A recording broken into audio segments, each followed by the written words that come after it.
Okay, let's dive in. Welcome everyone to the deep dive. Great to be here. Today, we're tackling something I think a lot of us struggle with, making new words actually stick. We're looking at some source material that offers, well, maybe a shortcut.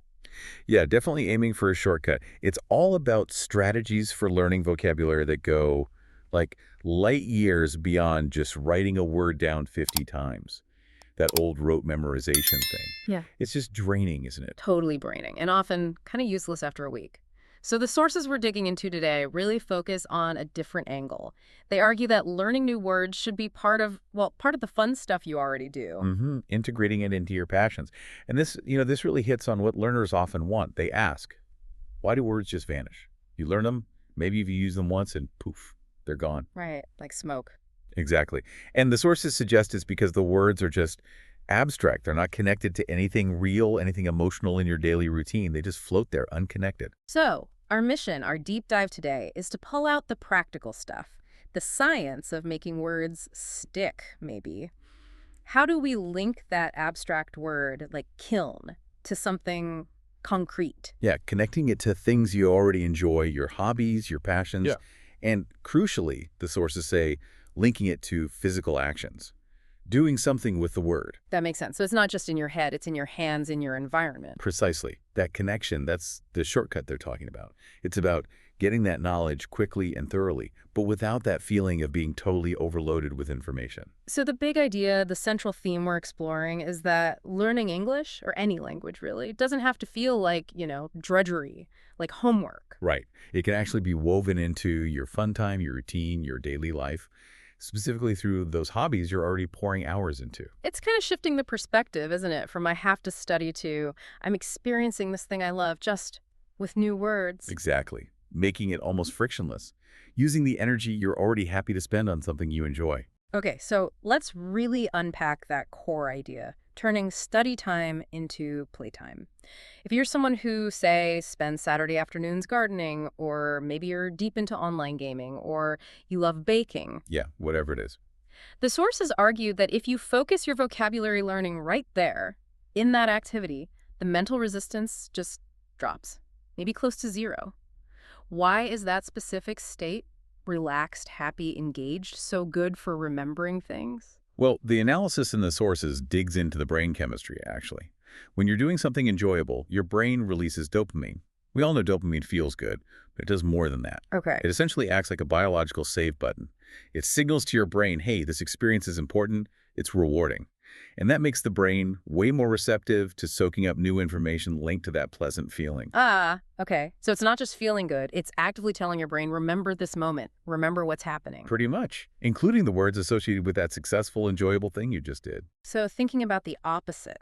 If I'm stressed, maybe cramming for a test, staring at a flashcard trying to remember, I might be flooded with cortisol, the stress hormone, and that actually hinders memory. That's often the case, yeah.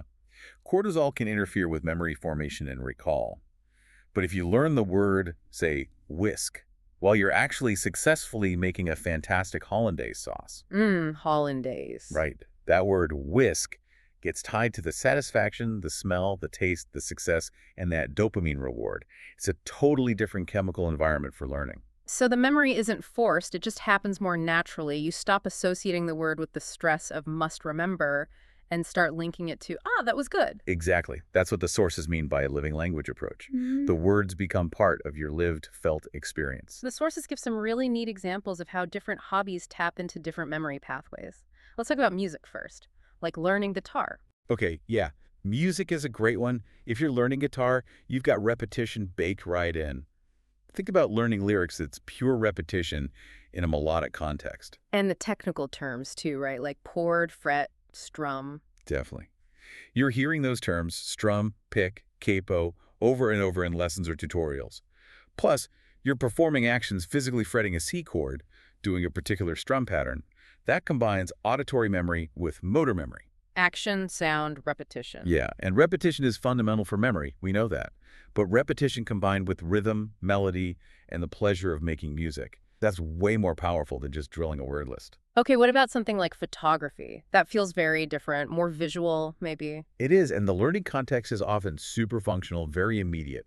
Imagine you're out trying to take a long exposure shot of a waterfall, and your camera keeps shaking. Yeah, frustrating. Totally. So you figure out you need something to keep it steady. You look it up. Maybe Yeah. someone tells you need a tripod. You don't just learn that word to write it down for later. No, you learn it because you need that stability right now to get the shot you want. The need is immediate. Exactly. The word tripod gets instantly tied to solving a problem, achieving a tangible, successful outcome, getting that non-blurry photo. And the physical act of unfolding the legs, mounting the camera, that action helps lock the word in. Okay, that makes total sense. Need, action, result. Then the sources talk about really specific niche vocabulary. The example they use is pottery. Right. Pottery is perfect for this. You learn words like clay, wheel, kiln, glaze. These aren't words you typically bump into in everyday conversation, are they? Not unless you hang out with potters, no. They're very specific. Very technical, tied to specific tools and processes. And this specificity leads to a really insightful point the sources make about remembering these kinds of words. They single out the word kiln. The big oven thing, right? Yeah, the high-temperature oven for firing ceramics. The sources explicitly say kiln is a prime example of a word that will likely disappear from your memory in 5 minutes if you just see it on a list somewhere. Okay, why kiln specifically? What makes it so slippery? Because it lacks broad, general use. If you just see kiln once, isolated from any context you care about, your brain kind of flags it as irrelevant noise. It doesn't connect to anything else you know or do. No existing hooks for it to grab onto. Exactly. But if you're a potter, you connect kiln to the whole physical experience. The cool, damp feel of the clay before it goes in, the specific, intense heat needed for the glaze to mature, that feeling of anticipation when you're waiting to open the door and see your finished piece. Okay, yeah. It's tied to senses, emotions, process, the physical space of the studio. All of it. The word kiln stops being abstract noise and becomes part of a powerful, sensory, emotional, and physical reality for you. So the takeaway is, the more niche or specialized the vocabulary is to your hobby, the more crucial it is to use these active, context-rich methods to make it stick. You can't rely on just bumping into it again. So, okay, we've got the philosophy, connect learning to pleasure to passion. Now we need the how. How do we translate that nice idea into actual practical actions? We need to move from the concept to the concrete tools. Right, the toolkit. Let's get into the nitty-gritty. Technique number 1 sounds almost too simple, but the sources really emphasize it. Immediate real-life connection, basically labeling your world. It's brilliant in its simplicity, isn't it? The Yeah. idea is to pull the word off the abstract page or screen and stick it right onto the real physical thing in your hobby space. So sticking with pottery, that word kiln that disappears so easily. Yep. The practical step is write "killed" clearly on a sticky note, or maybe a small label, and put it right there, maybe near the controls or even on the door of the actual kiln. And the magic isn't just seeing the word there like a passive reminder, is it? No, not at all. It's about the interaction. Every time you, as the potter, go to use that thing, maybe you're loading your pots, checking the temperature settings, just walking past it, you see the word in its place. In situ. The word and the object become fused through repeated functional interaction. You're using the kiln, and there's the word. Exactly. It creates this physical feedback loop. The sticky note stops being just a reminder and becomes an active label for a thing you use. Your brain isn't straining to recall a definition. It's just confirming the name of this useful object right in front of you. Okay, that flows really nicely into technique 2. Use it right away. Active learning. The sources are really strong on this. Just reading a word or even recognizing it isn't enough. You got to activate it, like, immediately. Activation is absolutely key. The brain seems hardwired to remember things better when they're tied to a successful action, especially a motor action. The example they give with tripod is perfect. Remind us. You learn the word tripod. Don't just nod and write it down. Immediately, as you're physically setting up your actual tripod, you say out loud, maybe just to yourself, okay, I'm setting up my tripod now. So you're seeing it, doing it, saying it, hearing it, hitting multiple senses at once? Precisely. You're engaging your visual system, your motor skills, unfolding the legs, tightening the screws, your speech production, and your auditory system, hearing yourself say it. That comprehensive engagement is active learning. It practically welds the word into your working memory. Okay, welded words. I like that. Now, the next one gave me pause. The 5X rule. It sounds very specific. Use the new word 5 times the day you learn it. Why 5? Did the sources explain the magic behind the number 5? Not 3, not 10? That's a really good question. It seems the magic of 5 lies in the balance between effort and effectiveness. It's designed to be an immediate, achievable goal. Okay. Think about it. If the rule was use it 10 times, that might feel a bit daunting, right? Yeah. You might think, 10 times I'll do it later, and then you never do. Procrastination kicks in. Yeah, I can see that. 10 feels like work. But if it was just one time, probably not enough repetition for your brain to really flag the word as important, especially if it's a niche word like kiln. One use might just be a fluke. So 5 is like the Goldilocks number. Not too hard, not too soft. Kind of, yeah. It ensures repeated exposure across potentially different contexts or moments within that first critical day. It forces you to retrieve the word multiple times relatively quickly, strengthening the neural pathway each time. Can you walk me through how that might actually play out? Let's say I learn a painting word this morning, like palette. How do I naturally hit 5 uses by bedtime without it feeling forced? Sure. It could be quite natural. Maybe use 1 and 2 happen right when you learn it. You say it out loud. Maybe write it down in a sentence like, I need a new palette. Okay. Then use 3 could be later when you're actually getting your painting stuff ready. Okay, where's my palette? You're saying it functionally. Right, tied to the action. Use 4 might happen while you're painting. Maybe you think or say, I need more blue on my palette. Again, functional use in the moment. Makes sense. And then use 5 could be later that evening. Maybe you're cleaning up or just looking at your work. You might think, I like the mix of colors on my palette today. It's reflective. So you've hit it when learning, preparing, doing, and reflecting. Different contexts, different brain states maybe. That does feel more powerful than just chanting it 5 times in a row. Exactly. You're proving to your brain through varied use that this word has relevance and function in your life right now. Much better than rote repetition. Okay, now combine that with technique 4, multi-sensory reinforcement. The sources say writing the word and speaking it aloud doubles the memory power. Let's unpack the why behind that claim. Why is writing plus speaking so potent? It's about engaging different parts of the brain simultaneously. When you physically write the word, you're using your motor cortex, activating those pathways for fine motor skills. It's a physical encoding. Okay, the hand-brain connection. Right. Then, when you speak the word aloud, you engage different areas, the ones involved in speech production, articulation, and you also get auditory feedback and hear yourself saying it, which involves language processing centers. So you're creating, like, multiple trails to the same destination in your brain. That's a great way to put it. You're reinforcing the neural network from different angles. It's like creating 2 distinct retrieval paths for that word. If one path is a bit weak, maybe the other one will work. It's like having redundancy, a backup system for recall. So let's visualize it. The photographer learning aperture. They pick up a pen motor skill, they write aperture, then they look at it and say aperture out loud, maybe 3 times articulation, auditory feedback. That intentional physical process is key. Absolutely. It's deliberate, multimodal encoding. And finally, for those listeners who really connect with visual learning, there's technique 5, fun flashcards, but with a twist. Not just boring text on a card. Definitely not. The advice is clear. Use flashcards if they work for you, but make them yours. Personalize them like crazy. Add color. Use bright cards, different colored inks. Draw little pictures or symbols next to the word. Use emojis. Make them visually sticky. So if I'm learning the gardening word trowel, draw a quick, maybe even silly sketch of a trowel right there on the card next to the word. If you're learning sync because you're into tech or gaming, maybe draw that little circular arrow icon. Exactly. Or use a specific color you associate with syncing. That personalization is crucial because our brains are wired to notice novelty, color, and images. A plain text flashcard is just, boring, easily forgotten. But a bright pink card with a goofy drawing of a watering can next to the word watering can, that creates a unique visual tag. Right. It's memorable, maybe even makes you smile slightly when you see it. And it ties the word directly to the visual of the object and the positive feeling of your hobby. This is active, creative memory work, not just passive reading. Okay, we've covered anchoring words in the physical world, the kiln, the palette, sticky notes, the 5X rule.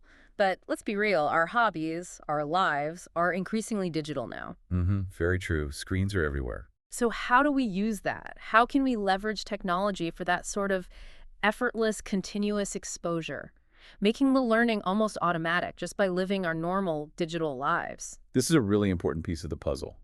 We spend hours looking at phones, computers, game interfaces.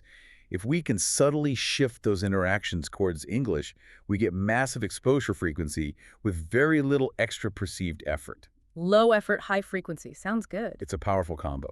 The first tip the sources highlight is a classic, but effective, changing system settings. Ah, yes. Switch your phone to English or your computer OS or your favorite game menu. Exactly. It's a specific action you can take right now. And think about the kind of words you're forced to learn this way, almost by osmosis. High-frequency, functional words. Like settings, notifications, update, connect, login, save, delete. Battery life, storage, permissions, sync, all that everyday tech jargon. You don't sit down to study these words. Yeah. No, you just learn them because you have to click update or figure out your settings to make the device do what you want it to do. It's learning driven by pure necessity. It builds that passive vocabulary foundation into your daily tasks. But let me play devil's advocate for a second. If you're a beginner, wouldn't switching your entire phone to English be, like, incredibly frustrating? Potentially overwhelming? That's a really valid point. Total immersion can be tough at the start. Do the sources suggest starting smaller? Yes. They do seem to imply a gradual approach is sensible. Maybe you don't switch your primary phone right away if you're just starting out.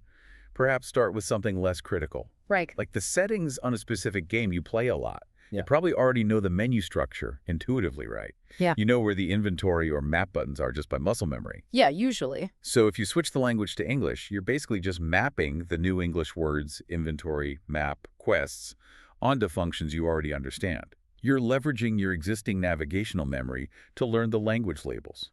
Ah, okay, so it's not figuring out the function and the word simultaneously. You already know the function. Smart. It lowers the cognitive load. Okay. Moving on from settings, we have daily practice tip 2, content consumption.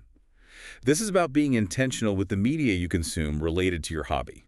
Meaning, if you love baking, don't just watch any random YouTube video. Watch baking tutorials in English. Exactly. If you're into model trains, find YouTubers who talk about layouts and weathering techniques in English. If you're learning coding, follow coding streamers in English. This makes sure the vocabulary flood you're getting is actually relevant to your passion, right? Not just random words. Precisely. Yeah. You're not just passively hoping useful words float by. You're actively seeking out the specific technical language you need. Need, proof, debug, compile, aperture, shutter speed, bevel, mortise. It creates this focused learning loop where everything you watch or read reinforces your specific vocabulary goals for that hobby. And it's enjoyable because it's content you're already interested in. Okay, that leads to the third tip, which feels like a really big leap. Joining online communities. Yeah, this is where you really start to swim in the language. We're talking about actively joining Reddit subreddits, Discord servers, Facebook groups, maybe specialized forums online that are dedicated to your hobby. Like photography or a Discord for woodworkers or a forum for vintage synth enthusiasts. Exactly, those kinds of places. Yeah. And the killer benefit here, the sources stress, is the exposure you get to. Well, real people using real English. Ah, escaping the textbook bubble. But totally escaping it. You're instantly out of that sometimes artificial, grammatically perfect, slightly sterile textbook environment and plunged into the messy, vibrant, authentic chaos of how native or highly proficient speakers actually communicate with each other about that shared passion. This feels like where the real acceleration happens. The sources contrast textbook phrases with real-world ones, right? They do. A textbook might teach you the perfectly correct, but maybe slightly formal, "I shall commence painting shortly." Nobody really talks like that. No, sounds like a Jane Austen novel. Right. But jump into an online art community, maybe in a work-in-progress thread, and you're way more likely to see people saying things like, "Gonna start painting this afternoon," or "Just messing around with the glaze on this piece," or "Anyone know how to fix this brushstroke issue?" You pick up the natural rhythm, the contractions like gonna, the casual phrasings, maybe even slang or jargon specific to that community. Exactly. That nuance is the difference between sounding like you swallowed a dictionary and sounding, well, like a normal person sharing your interest. You learn the language as it's actually lived and used by people who get excited about the same things you do. It transforms English from just an academic subject you're studying into a tool you're actually using for connection, for sharing, for learning more about your hobby. That's the goal. Functional communication within a community you care about. Okay, we've built this really nice system. Connect to pleasure, use physical actions, leverage tech and community. But there's still this big lurking fear for many learners, the fear of messing up, making a mistake. Ah, the dreaded mistake monster. Yes. But the sources we looked at have this really interesting, almost counterintuitive take. They argue that mistakes aren't failures to be avoided at all costs. Instead, they can be incredibly powerful, highly personalized memory triggers. It's a fantastic point, and maybe the most liberating one for learners. The core message is, stop freezing up because you're scared of looking silly. The sources strongly suggest that welcoming mistakes, maybe even finding the humor in them, is actually a vital part of the learning process, non-negotiable almost. Let's look at the examples they use because they really illustrate this. The first is that classic mix-up between boring and bored. Happens all the time. Oh yeah, so imagine this scenario. A learner is in a meeting, maybe feeling a bit tired or uninterested. They mean to say, I feel bored, but instead out comes, I am boring. Whoops. Big difference in meaning. You've just announced to everyone that you are a dull person. Exactly. And that slip usually generates immediate feedback, doesn't it? Maybe a confused look, a gentle correction, perhaps even a chuckle from someone. Whatever happens, it creates a strong emotional response in the learner embarrassment, maybe surprise, maybe amusement after the fact. That sudden flush of heat, that, oh no, what did I just say, moment. That's the key. The brain flags that moment because of the emotional spike. It uses that intensity, the embarrassment, the humor, as a really effective anchor for the grammatical rule. The distinction between boring, describing the thing causing the feeling, and bored, describing the feeling itself. You replay that awkward moment in your head and the correction gets locked in, you are highly unlikely to make that specific mistake again. Almost guaranteed. The memory is now linked to a vivid personal emotional event. And the second example they mention is equally good. Mixing up dessert, the sweet treat after a meal, and desert, the dry, sandy place. Right, so you enthusiastically tell your host, oh, I can't wait to eat dessert. Creates a very different mental image, doesn't it? Eating sand instead of cake. Again, it likely leads to confusion, maybe laughter, and an immediate correction. Oh, you mean dessert? And again, that slightly embarrassing or funny moment burns the difference between the two words and their spellings into your brain. The psychological takeaway is pretty clear. When a mistake is memorable because it was funny or awkward or led to a clear correction in a social context, the brain holds on to that entire scenario. The moment, the feeling, the correction, it cements the right word or the right grammar rule far more effectively than just reading the rule in the book. So every mistake becomes like a custom-made mnemonic device just for you, tied to a real-life emotional tag. Beautifully put. That's exactly it. So the advice to you, the listener, has to be, don't be afraid to mess up. Seriously. If you're not making any mistakes, you're probably playing it too safe, not pushing yourself to actually speak or write enough. Mistakes are just feedback. They're part of the process of moving vocabulary from that shaky temporary shelf in your brain to the permanent functional library. All right, we've covered the why, the how, and even why messing up is okay. Now let's make this really concrete. The sources use a kind of rapid-fire quiz format to reinforce this idea of functional vocabulary tied to hobbies. Let's try that. Yeah, good idea. It drives home that active learning principle, immediate recall linked to a real-world context or object. Okay, listener, play along with us. Think about your own hobbies. First one, Yeah. if your hobby is cooking, what's that flat thing, often metal or silicone, you use for flipping pancakes or scraping a bowl? The sources give us a good one. A spatula. Essential kitchen tool, immediately functional, tangible. You use it all the time if you cook. Exactly. Next, if your hobby is gardening, you've planted some seeds, they need water. What's that container usually with a long spout and a handle that you use? Has to be a watering can. Again, a physical object tied directly to the satisfying activity of helping things grow. Very positive association. Okay, a common hobby, reading. You're deep in a great book, but you have to stop. What do you slip between the pages so you don't lose your spot? A bookmark. A simple, everyday object. But the word becomes instantly memorable because its function is so clear and necessary for the hobby. These are all high utility words, right? They stick because you interact with the object or the need for it constantly. One more.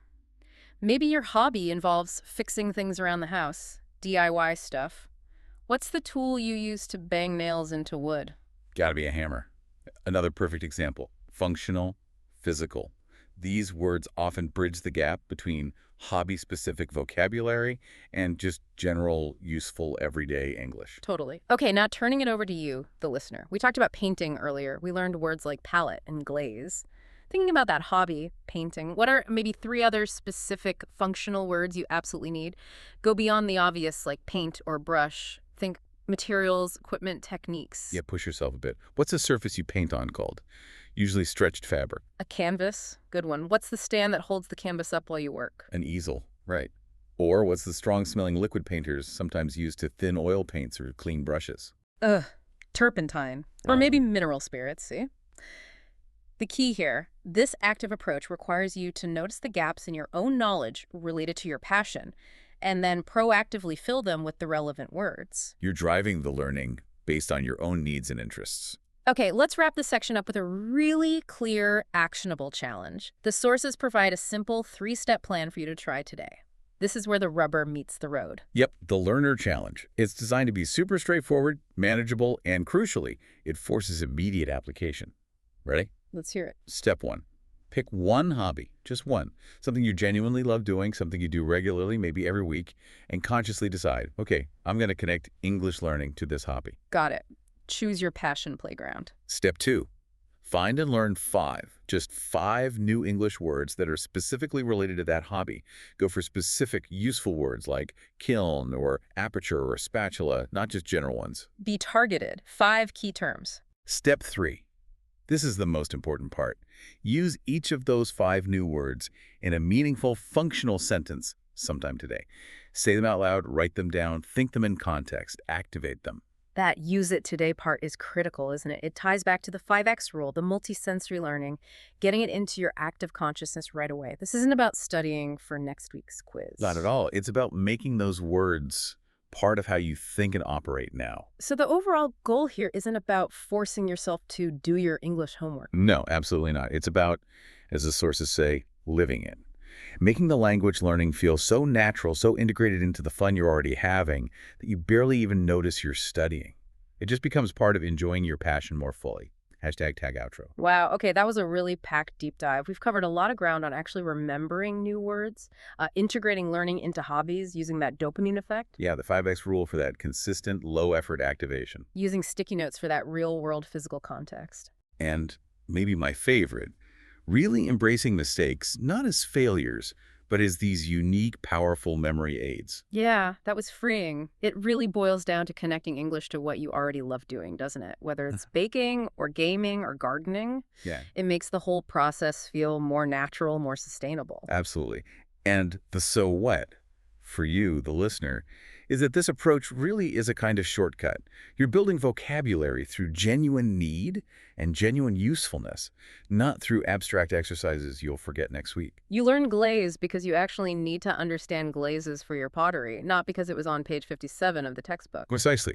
The goal is shifting from just passively knowing a word might exist to actively being able to use it when you need it, moving from passive to active, usable knowledge that actually serves your real interests. So it makes the language feel less like a subject and more like a tool for living your life. Exactly. And that leads us to one final kind of provocative thought for you to chew on. If learning vocabulary through hobbies works so well because it integrates language into something you're passionate about and doing anyway, how many other parts of your daily routine could you subtly shift towards English? Things that aren't necessarily hobbies. Ooh, interesting. Like what? Well, think about mundane stuff. Could you start following recipes for your dinner in English? When you buy a new gadget, could you try reading the instruction manual in English? Your shopping list, could that be in English? The Notes app on your phone, your workout instructions. Exactly. All those little moments of functional text you encounter every day. Yeah. If you switched even some of them to English, you'd be getting constant low-effort exposure driven by pure necessity without ever feeling like you're studying. It's about maximizing that immersion in tiny, manageable ways throughout your normal day, living the language functionally.